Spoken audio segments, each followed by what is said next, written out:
Good evening.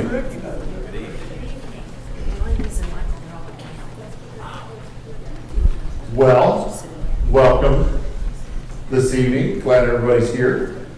And a few announcements as we begin. Announcement number one, my son's here tonight. And I'm pretty happy about that. And I haven't told you guys what he's up to. He's on his way to somewhere, Illinois. Kind of on the outskirts of St. Louis. I keep saying St. Louis, but on the other side of that big river from St. Louis, and he's going to be working with a church there in Alton, Illinois, for at least the next 3 months, kind of an extended internship, and then who knows, might lead into something else. So he's driving through there and starts Saturday as his first official day, and then he's got a friend with him too. Her name is Maria. We like her too. So yeah, that's pretty cool. But anyway, we're proud of James. Excited for him to get this opportunity to work with the church there in Alton, Illinois, and we'll see where that goes. So we do have other things going on. So there's a Ladies' Day coming up July 29th in Lyons. Of course, remember our Homecoming Sunday. That's coming up September 3rd, and our ice cream social the night before September 2nd. Vacation Bible School is coming up the week of July 17th, and lots of things to do for that. So once Michael's back from camp, if you want to be involved with VBS, talk to him about that. There is a change to the men's breakfast. Normally we have that on the first Saturday of the month, but with Michael and Dawn gone, and now I've got something that's come up for Saturday, and there was nobody left to cook breakfast. So, but then there'd be nobody left to eat it if you were the only one here cooking it, Kevin. So we're going to roll that back a week. So July 8th will be the men's breakfast, and that way, if you want to cook it, you sure can, and I'll come eat it. That'd be great. That'd be awesome. So July 8th for the men's breakfast this month, and July 4th there'll be a cookout at the Delaney's home. Come at 6:30. That's Tuesday night, isn't it? Tuesday, July 4th, so Tuesday night, 4th,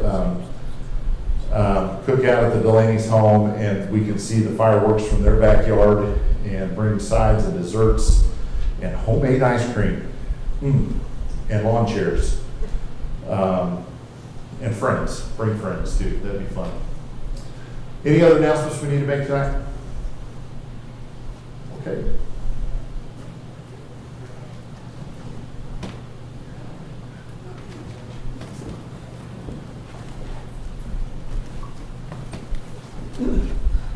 It's been so long, like a week now?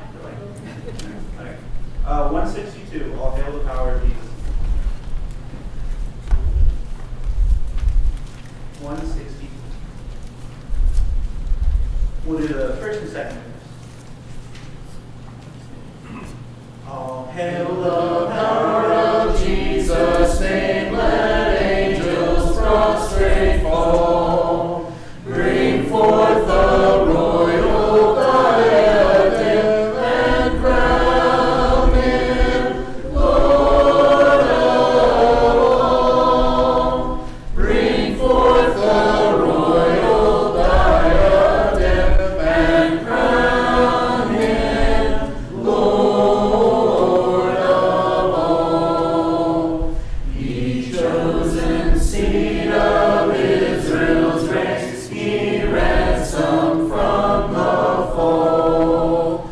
Hail him who saved you by his grace, and crown him Lord of all. Hail him who saved you by his grace, and crown him Lord of all.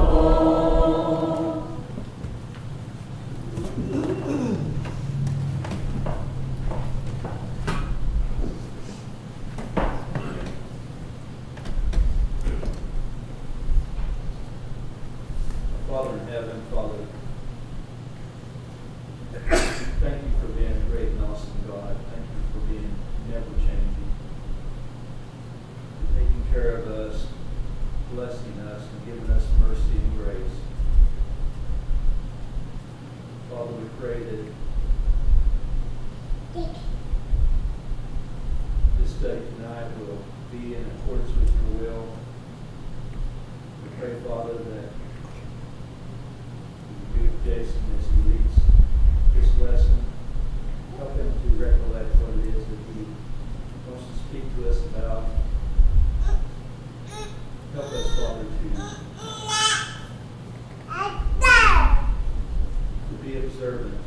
listening, to be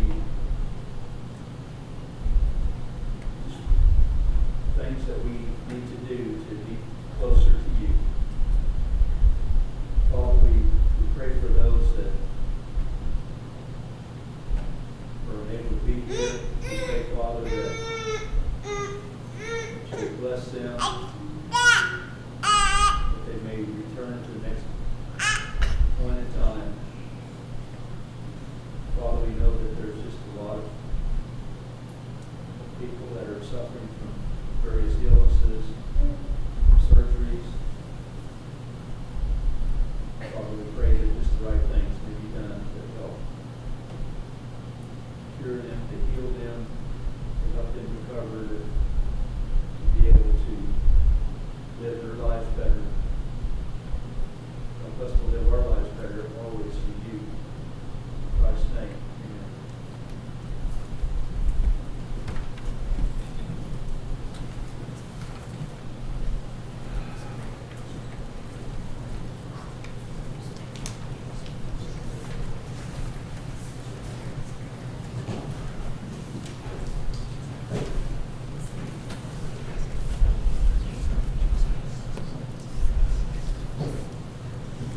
Okay. Feel like I haven't been in here in a couple of weeks. Thank you, Johnny, for filling in. You were sorely missed. Well, I heard it went awesome. So thank you for filling in, and let me go for a couple of weeks and spend some time with Paul. And that was much needed for both of us, and I appreciate the opportunity to go do that.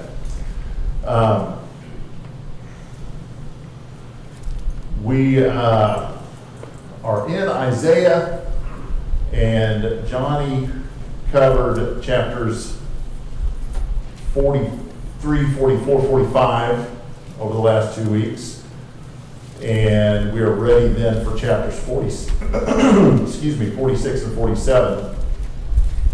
As we've talked about, this section of Isaiah here, chapters 40 through 55, cover, even though they're written by Isaiah, they're in reference to events that happened like 150 years after Isaiah's lifetime. So he's writing about these things way before they ever happened.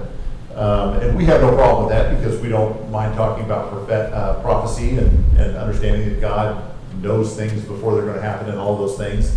And in fact, it enhances the story for us when we read later things like the historical account of King Cyrus being shown the scroll of Isaiah that mentions him by name, that he was going to be the one that sent the captives back, and those kind of things. So understanding that this is part of God's plan, that he unfolds these things well in advance of them actually happening, is not a problem for the way that we view Scripture, the way that we interpret the things that are going on. So Isaiah here is telling the people about a future time when they're going to be in captivity, and he is giving them some tools to be able to endure that captivity and to be able to get through that captivity and come out the other side of it. Because even though you know something bad's coming, it's still not good to go through it, right? It's still a bad thing to go through those things. But knowing that there's relief on the other side, and knowing that there is relief coming in the end, has to help the endurance of that thing. So that's kind of the purpose of God announcing these things that much in advance before they ever even happen. Always like to just kind of put us in the map where we're at. Of course, Isaiah is writing in the vicinity of Jerusalem at the time that he's writing these things, but Babylon is way over here. It's hard to do upside down over my shoulder. Over here is Babylon, and so I was looking at some other things today, some historical stuff and maps and things, and Babylon at the height of its power during the reign of Nebuchadnezzar. Whoops. That button? Yeah, that button. They owned a piece of land that went all the way up and around and down and all the way down south of I can't even go far enough down on the picture there to show what the area of land that they had control of. But they were the world power at that time. And so Isaiah is writing to people who are in captivity under the control of the greatest power in the world, telling them that it's going to be okay. You're going to come out the other side. And they have to endure some things, and they have to get their mind right. They have to get they have to figure out how to repent and how to change their ways. But it's going to be okay. And that's what Isaiah wants them to know in the end. There will be a remnant that returns. So the theme for tonight, the title of tonight's lesson is Babylon Does Not Work. Babylon, despite how great it is, despite their power, despite their advances that they make in things like culture and science and writing and astronomy and all of the sciencey stuff that we can talk about, that you can go back and tie into ancient Babylon, making some very significant discoveries. Despite all that, Babylon is broken. It doesn't work. And God is going to bring them down very quickly, despite their strength. And we're going to see that in today's lesson. So I'd like to start with a little review. We covered Isaiah 1 through 39 earlier this year, and that's the current people that Isaiah is living with, and he's writing to them about their current circumstances in chapters 1 through 39. Then we're in the midst there of chapters 40 to 55, and that's addressed to the exiles in Babylon. And then the last 10 chapters, 11 chapters there, 56 to 66, will be addressed to those who return from Babylonian captivity and live in that post-exilic world. So how do they kind of reform the nation that has been lost due to the captivity? We've talked about this over and over, that the people in Babylonian captivity fall into three categories. There are those who have assimilated into that Babylonian worldview, and they're going to be really on the firing block tonight. The chopping block, I guess, would be the phrase.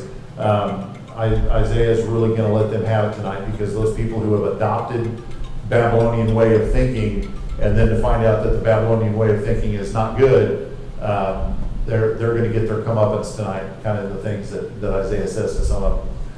There are those who gave in to despair and just kind of threw their hands up in the air and figured that nothing matters anymore, because God couldn't fix it. God couldn't save them. He couldn't protect them. And so what's the point in even trying? And so there were those that gave into that mindset, and then there were those that were hopeful. And we're trying to get everybody into that category, right? It's not that we're giving up on categories 1 and 2, it's that we're trying to educate them and get them to the point of being hopeful. And so that's a big purpose of Isaiah's writing. The two central questions that are addressed throughout this section of Isaiah are, can God save, and does God care enough to save? And that really folds into those three attitudes that we see. Can God save? Does he have the power to be able to save us from what we're going through? And if he does have the power, but just doesn't care about us enough to save us, then what good is he? And so not only can he do it, but will he do it? Does he care enough to do it? And so Isaiah addresses those two questions over and over again throughout this section of the book.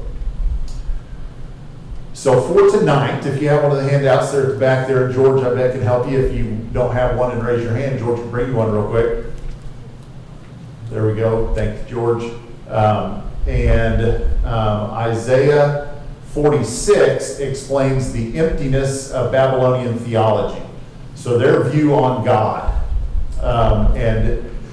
which is not a good view, because they don't know the true God. They don't worship the real God. And so their view on God is skewed, and it's not going to get them very far. And then not only that, but their view on politics, how they express themselves politically, is also bankrupt. It's empty. And we're going to see the kind of the delineation between the two things that are addressed in each of the two chapters that we're covering tonight. So 46 will deal with that empty theology, and 47 will deal with the empty politics of Babylon. So these two chapters are directed to the Israelites who seem taken with Babylonian culture. And it's, I think, important for us to understand that Isaiah is here is not writing to correct the Babylonians, right? He's not this is not a Jonah and Nineveh situation where Jonah goes into the foreign nation, into the capital city of Nineveh and tries to correct that city and bring them to repentance. We're not trying to drive the Babylonians to repentance. In fact, the Babylonians are going to be punished because of the ways that they've acted. And so what Isaiah is trying to drive home is this message to the Israelites, that those of you that have adopted this Babylonian way of thinking, this Babylonian way of worship, this Babylonian culture, you have chosen the wrong side. You have chosen the wrong horse in this race. So Isaiah is really going to drive that point home in these chapters. Okay, so we are ready to jump into the text now. We'll look at the Babylonian parade, verses 1 through 4 of chapter 46. Mr. Harold Schenck comes up with some interesting ways of describing these different sections as he does this for this class. So chapter 46, verses 1 through 4, Bel has bowed down, Nebo stoops over. Their images are consigned to the beasts and the cattle. The things that you carry are burdensome, a load for the weary beast. They stooped over, they have bowed down together. They could not rescue the burden, but have themselves gone into captivity. Listen to me, O house of Jacob, and all the remnant of the house of Israel, you who have been born by me from birth and have been carried from the womb. Even to your old age, I will be the same, and even to your graying years, I will bear you. I have done it, and I will carry you, and I will bear you, and I will deliver you. So, remember, what is the theme of chapter 46? The emptiness of Babylonian theology, right? And so, from the very beginning here, who are we addressing? False gods. Bel and Nebo. So Bel is the Babylonian, like their chief god, and in some there are lots of names. Most of these kind of Syro-Phoenician, Mesopotamian regions, they all had the same gods. They all had different names for them, but they're basically the same gods. And another name that we would know Bel by is the name Baal. It's B-A-A-L. We've read about that over and over through the Old Testament. And Baal and Bel are the same character, the same god. Sometimes in Babylonian works, this god Bel is also referred to as Marduk, not Marmaduke from the cartoon that I was used to confuse that with when I was a little kid. But Marduk is also the same character, the same god, the same deity. And so Bel has bowed down. How do you feel about your God bowing? Is that something that we picture gods doing? Gods are not the ones that bow. Gods are the ones that are bowed to, right? And so starting off, I mean, just launching this first salvo is saying that Bel has bowed down. And then Nebo is Bel's son, the son of Marduk, the son of Bel, was named Nebo. And Nebo was the god of, specifically the god of writing. And the Babylonians had developed a very substantial alphabet form of writing. One of the earliest libraries ever found has been found in this region, and they had a very significant culture developed around writing, and it was the basis of this culture that they had, that they made all these tremendous advances in a short period of time, largely in part because they had developed a substantial written language. And so Nebo was their god of this sort of that developing culture. So Bel, their chief god, has bowed down. Nebo has stooped over. And so Isaiah starts off this section just by talking about the inadequacy of the Babylonian gods. Their images are consigned to the beasts and the cattle. They represented their gods with images. And when we think about idols, what's one of the primary idols that you think of from the Old Testament? The golden calf. When Aaron, formed that out of the gold that the people had given him while Moses was up on Mount Sinai. And so these gods that are represented by these physical, actual idols are no different than a picture of a cow or a picture of a beast. Just like a picture or a statue of a cow is not really a cow, a picture of a god, a statue of a god is not really a god. I mean, it's just not the same thing. And so, he's just starting off with this description of the way that they represent their gods, and he comes right out of the gate just kind of destroying it. Chuck? It's funny, not funny, Bob, but strange how they come up with all these gods, like this god doesn't cover this situation, so we got to have another god. Yeah. And they come up with all these different scenarios. They got to have different gods for them. Like one of the times, was the Israelites were battling. I think it was the Assyrians, where they said, the reason why they won is because they're gods of the plains, and Yeah. Our God is the God of the mountains. And so we need to lure him into the mountains so that we can defeat him. Yeah. And that didn't go well for him either. So yeah, you're right, they do have gods for every contingency. And even by New Testament times, Paul addresses that in Acts 18, I think, where he's in Corinth or Athens rather, and deals with the unknown God. So this he entitles this section the Babylonian Parade, and the imagery here is of Bel and Nebo bowed down, stooped over, and they're being carried. They're being helped along the way, and there are a couple of possible interpretations for it. One is that that they are being led on a parade, and the New Year's festival is the prominent time when they would these gods would be featured. It was at the planting of the barley. At their new year, that was their main crop, and so they would plant the barley, and during this time they would have a big festival, and they would actually take their statues of their gods, and they would take them out of the place where they were normally parked, and they'd bring them to the temples, or they'd bring them to the central square, and all of these images of their gods would at one point during the ceremony be all taken into the temple so that the priests could bow and pray and honor them and all this. So they'd have all of these statues lined up outside the temple waiting to be carried into the temple, and then they'd be brought back out and taken back out to their various places where they would reside for the rest of the year. And so here you have these gods who are being carried around so that they could be worshipped, and that's just silliness. I mean, you have to take your God from one place to another so that you can worship him.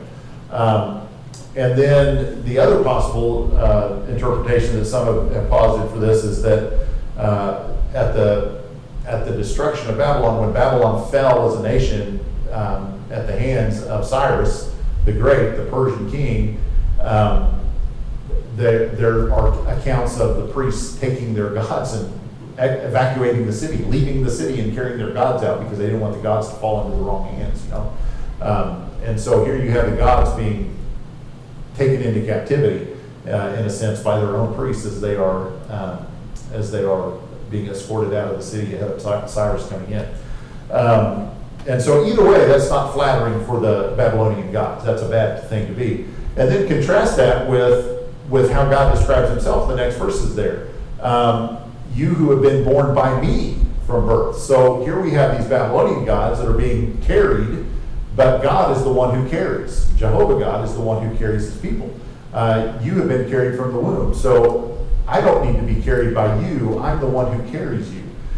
Even to your old age, I will be the same. Even to your graying years, I will bear you. That's the picture that God paints of himself. And see how that ties into those two central questions that Isaiah deals with through the whole section. Does God care, and can God act? Well, he does care, and he does have the power. He points back to historical references of saying how I have carried you through, and I will continue to do so. I have done it, and I will do it again. And so Isaiah continues to present that information to answer those questions. God does not need to be carried, but he carries Israel, and that's an important thing for us to understand. There is the book of Isaiah regularly refers to a remnant, and so in verse 3 there, when it says all the remnant of the house of Israel, That's leading us into in here in just another chapter or two, we're going to start seeing them referred to as Zion. Zion is going to be the way that Isaiah refers to the remnant, from chapter 49 through 55. So, but it'll be that same group of people, those people who are the ones that God rescues from captivity. So there you go. On to the next section, verses 5 through 13. We'll finish out chapter 46. Says, to whom would you liken me and make me equal and compare me that we would be alike? Those who lavish gold from the purse and weigh silver on the scale. Hire a goldsmith, and he makes it into a god. They bow down, indeed they worship it. They lift it up on the shoulder and carry it. They set it in its place, and it stands there. It does not move from its place. Though no one may cry to it, or though one may cry to it, it cannot answer. It cannot deliver him from his distress. Remember this and be assured. Recall it to mind, you transgressors. Remember the former things long past. For I am God, and there is no other. I am God, and there is no one like me. Declaring the end from the beginning, and from ancient times things which have not been done, saying, my purpose will be established, and I will accomplish all my good pleasure. God, calling a bird of prey from the east, the man of my purpose, from a far country. Truly I have spoken, truly I will bring it to pass. I have planned it, surely I will do it. Listen to me, you stubborn-minded, who are far from righteousness. I bring near my righteousness. It is not far off, and my salvation will not delay, and I will grant salvation in Zion, and my glory for Israel. So here this section titled Remembering the Things of Old, and again, God calling to mind things that he has done in the past as proof, as evidence of what he's going to do in the future. And that's a valid thing for God to do. And we still do that today. The things written aforetime were written for our learning. And so we still hang on to those thoughts that what God has done in the past is evidence for what he will do for us in the future. This is another instance where God, or Isaiah rather, uses trial imagery. We've talked about that through this section of Isaiah. Just over and over again, we see kind of a courtroom scene playing out. And when God is presenting evidence like that and saying, think about what I've done in the past, that's him testifying, or him giving evidence of similar to what you would do in a courtroom to demonstrate what you will do in the future. So early on in this section, we go back a little bit, the early verses describe the manufacture of idols. And think about that for a second, that there were people who made, who made their living making idols. Even in New Testament times, once again, there was Alexander the coppersmith who Paul dealt with in Ephesus. And so we have people whose profession is to be idol makers. And just let that sink in, that they make copies of their gods that then have to be carried and delivered to people to set up in a place so that they can pray to that thing, hoping that that thing that has been made by man's hands will deliver them from whatever distress they're in. Teresa. But the coppersmith, I wonder if he's just thinking, it's not any of my business what they do with it. I'm just making it. They've asked me to make it, and I'm just doing the work. He's making a living. Well, there may have been some of them that were like that. Paul even addresses the idea that some people go around preaching the gospel, hoping that it will bring embarrassment on him. And so, Paul's basic attitude about that was, as long as the gospel is being preached, that's okay. But what a sorry state to exist in if you're preaching the gospel to try to embarrass somebody else and you're not really getting it for yourself. And so I would think that most of the ones who are involved in the idol making are doing it because it's their belief, it's what they're following after, not probably just artists doing artistic things. Tim. Back up one. Another one. Back up or forward up. Where does it say about the Zion and the glory of Israel? Oh, the Zion, the word Zion was at the end there. Right, and my glory for Israel. That's what Simeon said. I'm sorry? That's what Simeon said whenever he held Jesus. Oh. the salvation. So Luke, is that Luke 2? Luke 2? Oh, okay. I don't think I have that reference in here. Let's look that up real quick. That's awesome. Good catch. So in Luke chapter 2, when Mary and Joseph presented Jesus at the temple, and Simeon and Anna were both there, and so Simeon 32, there it is. So a light of revelation to the Gentiles and the glory of thy people Israel. My glory for Israel. Nice. I need to write that down. I don't have a pen. I'll get that later. That's good. The only reason why I clicked, the song of Simeon. The song of Simeon, yeah. That's what, I've always loved that, right? Yeah. It's just pretty lucky that I come from. That's a good one. That's great. And so yeah, that's a quotation that Simeon uses, his "My glory for Israel." Okay. Which ties into that whole remnant and deliverance theme that Isaiah presents all the way through the book, that has that double, we talked about the double fulfillment of a lot of the prophecies in Isaiah, where it meant something in the immediate context of the people who were living through it, but it also has been interpreted again by New Testament writers. He's just cranking up the messianic part of it. Right. Isaiah, it's just getting. Yeah, we're just fixing to hit that part, aren't we? Yeah, the messianic part is on the way. So that's good. So back to the idols. The idols are require a substantial financial investment. I like that in his notes. If you think about it, somebody had to learn how to do it. They've got to buy the materials. Then the materials have to be forged and carved and all of those things. And then it has to be purchased by the one who wants the idol. And then they have to carry it. So you buy something that's supposed to be your God, and then you have to do the work. But then Isaiah argues that there's not much return on this investment. And that's more, I like that business language. The ROI is not very good. So they lift it up, they carry it, they set it in its place, and it stands there, it does not move from its place. So then he gets into we've talked about some of the difficulty of the language in Isaiah, sometimes especially when it comes to pronouns, figuring out what the antecedent of those pronouns are. And so he goes into a little bit here with in verse 8, remember this. Well, what does that mean? Does it mean remember the things I just talked about? This, or does it or is it like I'm starting a new thought? Remember this, and then we're going to delineate what that is. So this, he says, seems to be the disparity between the Babylonian idols, which require great expense and must be carried and cannot speak or save, and the God of Israel, who carries them, speaks regularly and stands ready to serve. So it's that contrast between the gods of Babylon and the God and the true God. That difference, that disparity, is what Isaiah is really bringing to memory, or to bring to mind. So remember this. Remember how weak they are. Remember how strong our God is.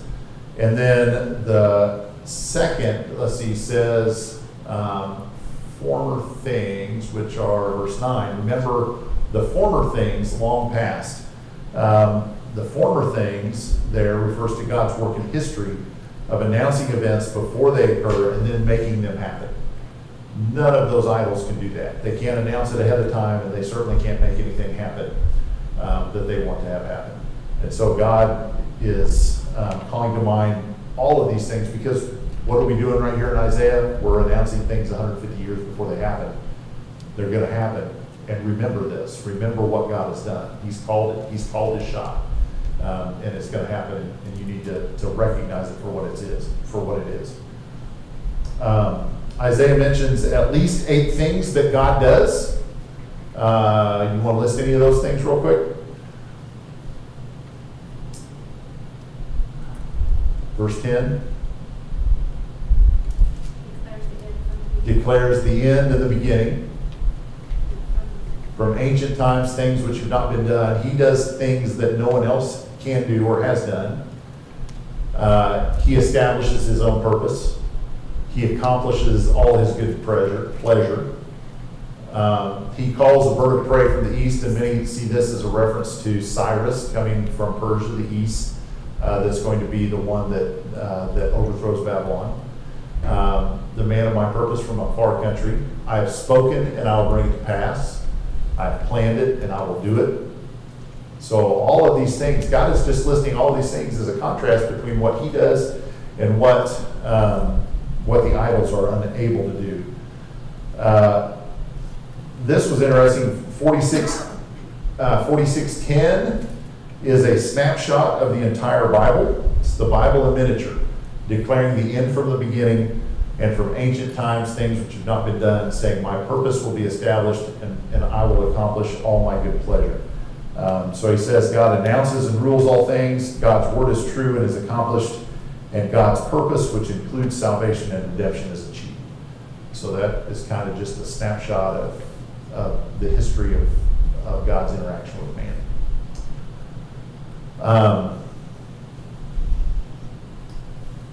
All right. See if there's anything else here. Looks good. I think we've covered it. Any other thoughts on 46? James. Verse 9. Remember the former things long past, for I am God and there is no other. I immediately thought to the Exodus out of Egypt. Because all the plagues were representatives of Egyptian gods. It was God showing the Israelites that there is none like him, and that was just something that the Israelites would remember from their past. So that's could also be a fallback to. Good. That's good. The ways in which God has interacted with the false gods of other nations that have held Israel captive is absolutely a valid point to bring up. And so the way that God dealt with the Egyptian gods, the way that God dealt with the Assyrian gods, the way that God dealt with the Canaanite gods, I mean, all of those along the way, and how God, the Amalekite gods, the Hittite gods, the Philistine gods, all along the way, God has demonstrated his superiority to those false gods. And so mentioning the former things would absolutely bring all of those to memory.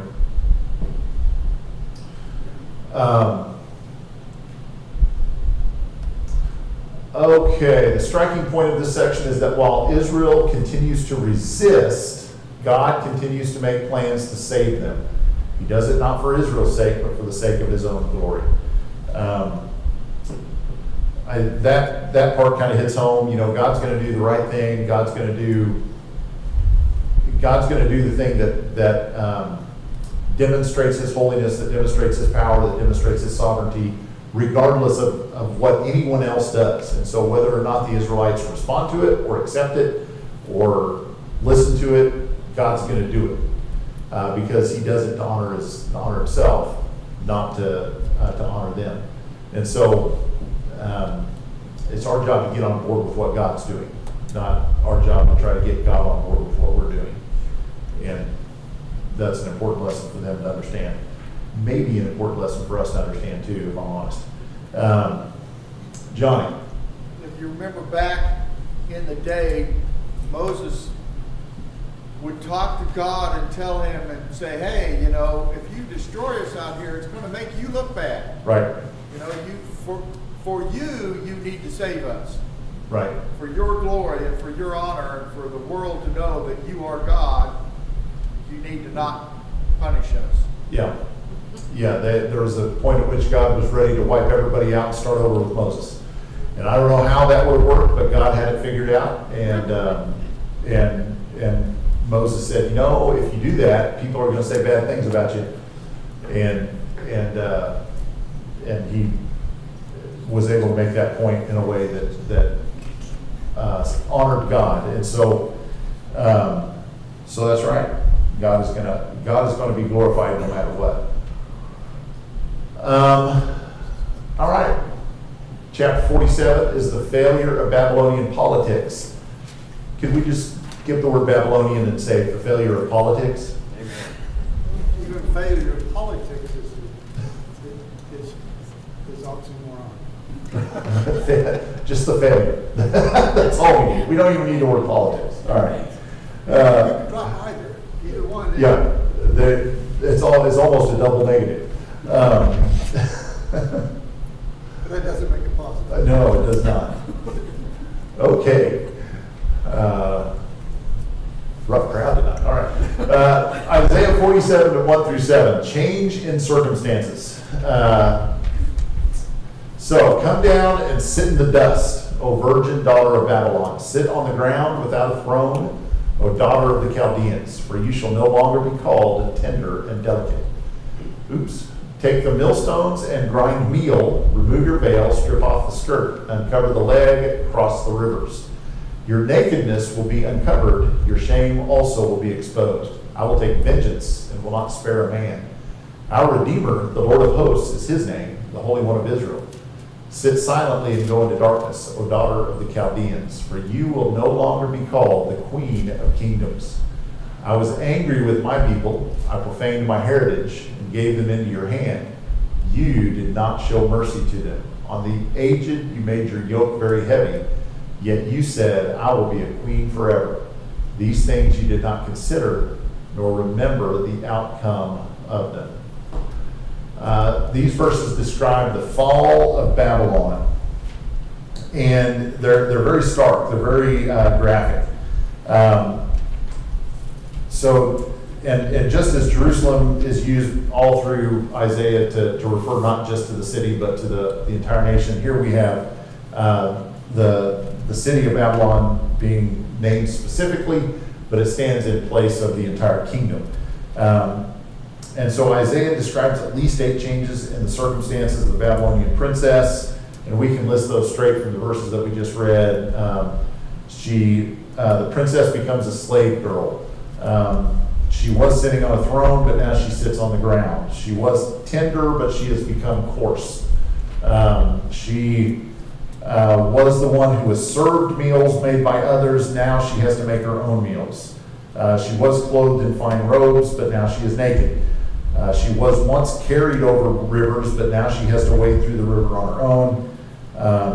The things once hidden by her wealth are now exposed to all, and her light has become darkness. So kind of all of that imagery wrapped up in just the majesty of what was a tremendous kingdom in human terms, this Babylonian kingdom, but it's very quickly brought down once the kingdom falls. And so how does all of this change come about? If the circumstances have changed, who changed them? God. God is the one who changed them. I mean, God's the one who elevated them, and God is the one who has brought them low. And so, but why? Why does God, I mean... Discipline? They were due. They were doomed. Discipline. Discipline. I think there's some discipline to it. Whose idea was it for Babylon to take out Israel? It was God's idea, right? So then Babylon comes along and takes out Israel. And what does God do to Babylon because they took out Israel? He takes out Babylon. Okay? Okay, what do you want to say? Go ahead. But God knew their hearts. Yeah. So, so something interesting. Let's see, where is it? Okay, verse 6. I was angry with my people. I profaned my heritage and gave them into your hand. I mean, think about all the things that are wrapped up in that statement that God is making. God's, based on my anger with my people, I profaned my own heritage. I took the people that I had made promises to, and I took those promises away. Kind of. I mean, he followed through on the promises he made about what he would do if they didn't follow him. So he kept those promises about destruction, but that wasn't the promise he wanted to keep, was it? He wanted to keep the promise of blessing, right? He wanted to keep the promise of establishing a nation that would last forever. That's what he wanted to do, but he told them what had happened if they sinned. I'll have to ignore that promise and I'll have to do this promise instead. I don't want to do that, but that's what I'll have to do. And so I profaned my heritage. I did what I didn't want to do.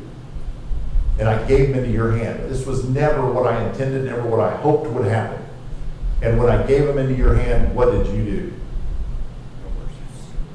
You didn't show mercy. You didn't recognize that they were my people. You didn't recognize that they were my children under my protection, under my promise. Yeah, so they didn't do it God's way. And so because you have treated my people badly, you're going to be taken out. That's it. So you did not show mercy to them. On the aged, you made your yoke very heavy. You said, I will be a queen forever. What does that mean? They said, I will be a queen forever. What did they think? Kingdom would never. Their kingdom would never get. Where did their power come from? Where did they think their power came from? They thought it came from there. They thought they came from their gods or from themselves. What is it that Nebuchadnezzar finally, when he's brought low in Daniel, what does he stand there and say? Look what I have done. Look at this kingdom that I have built. And he didn't recognize that it was God, and he went out and ate grass for 7 years. Right? Okay, so this is God stepping up and saying, I gave them into your hand, but you were supposed to show restraint. You were supposed to not be this mean. And they were. And so now God says, you're going to be punished. And, where's Babylon today? Buried under a bunch of sand. So these things you did not consider nor remember the outcome of them. So God, can God act? Does he care? Yeah. He's demonstrating that. And so he's giving his people hope even in the midst of their captivity. He's saying Babylon is going to be taken out. They're going to be brought low. And they're going to be brought low because of the way they treated you. So this is hopeful stuff for the Israelites.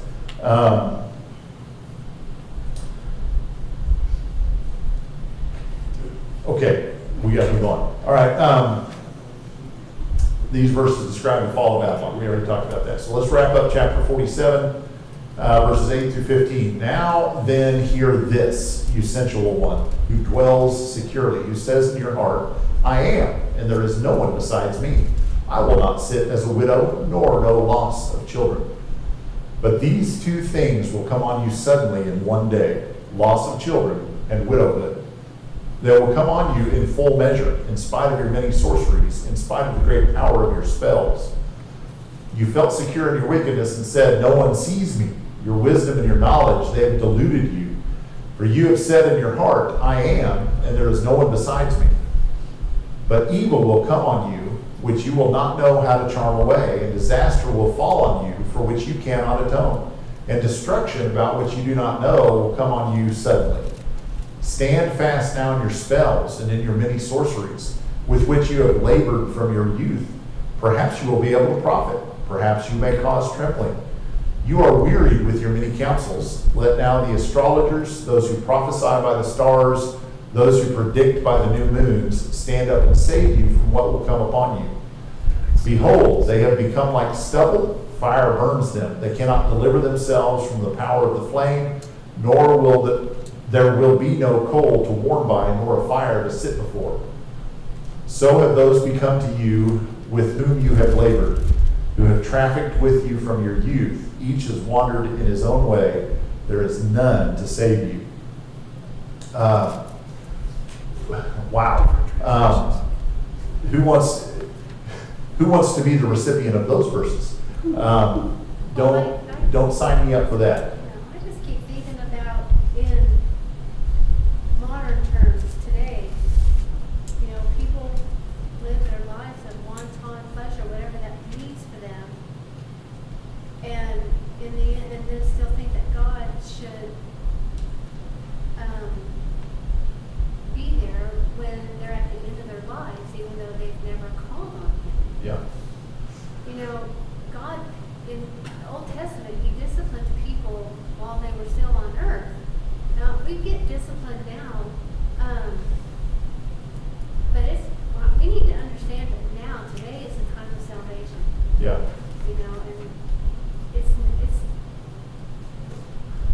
well said. I mean, we've got to do things God's way, and God is here clearly railing against the Babylonians for doing things their way rather than His way. So Isaiah here lists a bunch of qualities of ancient Babylon, which God now is going to remove. He's going to take these aspects of Babylonian culture, and He's going to undo those things. So this section, I could only get one verse per slide, so it took a lot of slides. The idea of they love pleasure, you sensual one, you dwell securely, that's the pursuit of pleasure. You live securely in that pleasure, and you think everything's always going to continue that way. You think it's always going to be that way. Jesus talked about that way, or about that, where the guy had, he was going to tear down his barns and build bigger ones because he had all that he ever needed. And so, tonight your soul is required of it. And so they're putting their faith, their trust in their stuff, in their ability to take care of themselves, and they are not giving credit where credit is due. And this phrase is repeated a couple times, this idea that I am and there is no one besides me. We saw that back there in, you said I will be a queen forever. I am and there is no one besides me. And there's another time or two through this reading that is the attitude that is being portrayed. But who is it that has the right to say that? Only God is the one that has the right to say that. So if you look back, and I don't have these verses up here, but if you look back at Isaiah 45, verse 21, so this was in last week's, or covered over the last 2 weeks in that section. So 45:21 says, declare and set forth your case, indeed let them consult together who has announced this from of old, who has long since declared it. Is it not I, the Lord, and there is no other God besides me, a righteous God and a Savior, there is none except me. And then again in 46:9, remember the former things long past, for I am God and there is no other. I am God and there is no one like me. So in their attitude, in their mind, they were establishing themselves as God. I am self-existent. My kingdom will sustain itself because I am so powerful. And so they had this attitude that they were their own gods, and God, well, He can't let that stand. He's got to bring that to an end. So that's what He does. Chuck. I was thinking, didn't back during the kingdom of Israel, during the later kings, I was thinking that this was something that was said about them, about Israel, the Israel kingdom, the later kings, that they were saying,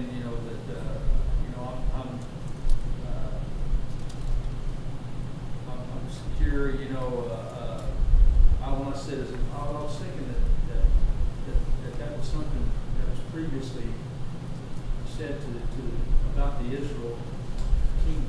I'm trying to remember that, and I can't form a memory of that. That doesn't mean it didn't happen. Because they were pretty arrogant. There were, especially the northern kingdom, if we're talking about, the ones like Ahab and some of those that were very arrogant in the way that they viewed themselves. It fits with their attitude, whether or not they outright said it sometimes. The idea of sometimes we're not brazen enough to say to say the words that represent our own actions, or our own thoughts, or our own hearts. We just live that way and let our actions speak for themselves, but we don't so brazenly say the words. And so that may be the case. I'll have to think about that. I'm not thinking of any examples off the top of my head of Israelite kings that said those things.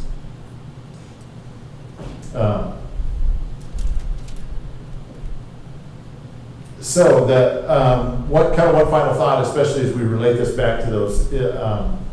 This section is about the failure of Babylonian politics, which gets into culture and it gets into their just their way of life and things like that. But it's all tied back to the theology, right? So who was Nebo? He was their god of writing, and their writing is what represented kind of those scientific and cultural advancements that the Babylonian culture had made. And so we see through this section God specifically addressing some of those things. Like in verse 10, he talks about your wisdom and your knowledge have deluded you. And so this God of writing that you say has blessed you with this advancement, you have fallen victim to hubris. I mean, it's your own wisdom and knowledge has led you down the wrong path. Because that's what has led you to this, to come to the conclusion that I am and there's no one besides me. There's no culture greater than ours. Nobody is as advanced as we are, and so we must be the best thing there is. I guess there's no other culture that's ever done that before. Okay. He also talks about their enchantments and their sorceries, which are things that we wouldn't normally think of being as advancements because we don't buy into the sorceries and enchantments and what's that word, wizardry and all that stuff. It's fanciful. It's, it makes for a good book or movie or something, but we don't believe in it. But they believed in it, and they saw it as a sign of their advanced culture. Think about, again, kind of in the time frame that Isaiah is writing about, when Daniel is dealing with Nebuchadnezzar having the dream, and he brings in the soothsayers and the magicians to tell him what the dream was. And they're trying to figure out how to do that because they don't know how to interpret a dream, let alone tell him what the dream was without him telling them. So, but they really believed in all that. And so God is dealing with those things here. And those are the things that God is using as an example of how he's going to bring them low. Okay, so that gets us to the end of chapter 47. Isaiah announces to Israel, I've got to get to the end. There we go. Isaiah continually contrasts God with the idols of Babylon, or their modern day idols.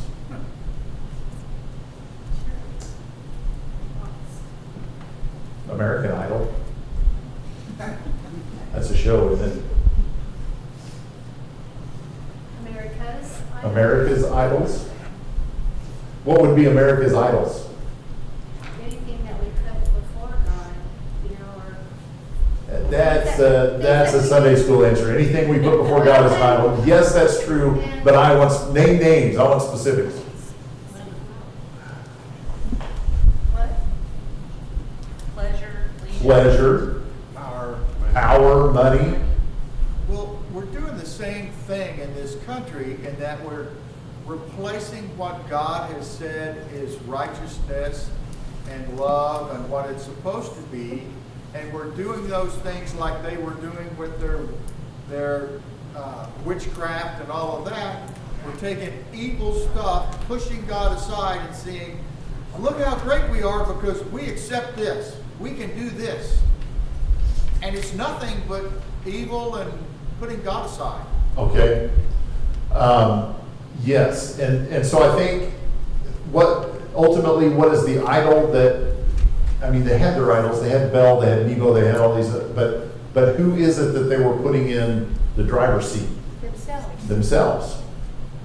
And I think we do the same thing. I think that's I think for us it would be, I would not dream of putting an idol anywhere in my house or anything like that, but do I sometimes put my own desires and wants and needs and all of those things ahead of what I know is right or ahead of what I know God wants me to do? Well, absolutely, because I'm human and I do those things, and so that's putting me in the position of the idol. That's putting me in the position of God when that's not where I should be. You seek only what you want to do and what makes you feel good, rather than what does God want from me? What does He want me to do? Yes. What kind of life does He want me to live? It's in one word, it's pride. Pride. Always. It is hubris. Absolutely.